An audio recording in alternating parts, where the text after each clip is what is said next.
Barely a week after Senate Speaker Ekwe Thuro allowed the introduction of the County Allocation of Revenue Bill for first reading in the Senate, pending the Supreme Court's decision on the legality of the Division of Revenue Act, MPs are accusing the Senate of undermining devolution by delaying to debate and pass the bill for subsequent scrutiny by the National Assembly.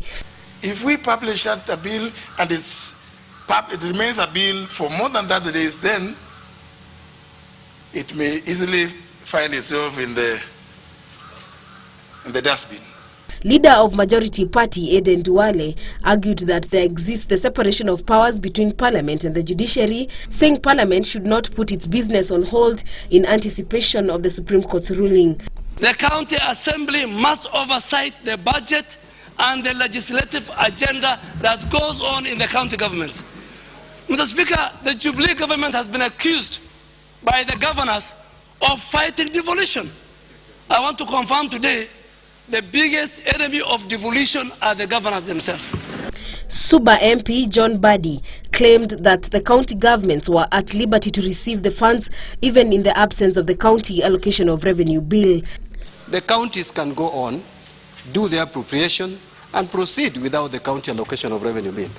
At the same time, MPs took issue with some of the county budgets, terming them as extravagant.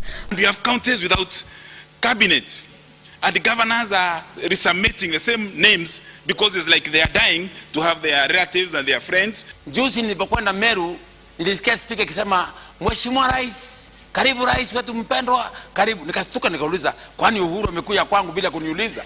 Huko ukiukuta governor anakaa anasema first lady yangu iko hapa, sijui nani yangu iko hapa. Meanwhile, politics took center stage in the Senate as Jubilee and CORD engaged over the legality or otherwise of members from the majority party responding to statements on behalf of the government. Majority leader Kithure Kindiki accused CORD of attempting to worm itself into government by claiming to commit to respond to statements addressed to a House committee, even as Otieno Kajwang accused him of living in the old constitution in which ministers responded to questions in Parliament, saying the presidential system of government didn't envisage the executive to be present in the House. We are stuck in the old constitution. Mr. Speaker, we are under the new constitution. And of all people, Professor Kindiki knows that in a presidential system, a member of Parliament cannot pretend to answer a question on behalf of the executive. The executive, which you now call the government, is very far away from here. And we evicted them from this house. I was one of them.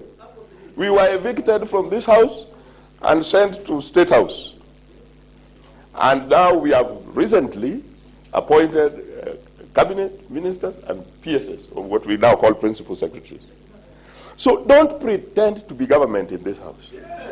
And it doesn't matter whether you eat lunch and dinner with the president or the vice president. Members of the opposition who are feeling cold outside government, trying,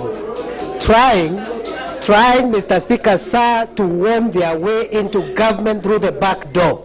In terms of my role in this House, Mr. Speaker, sir, it is extremely clear that I am the de facto Prime Minister in this House. Because Senate Speaker Ekwe Thuro, however, promised to conclusively address the matter in the Senate, directing that House committee chairs, whether from the majority or minority, be tasked with the job of responding to statements as provided in law. Marian Kanari, Channel 1 News Hour.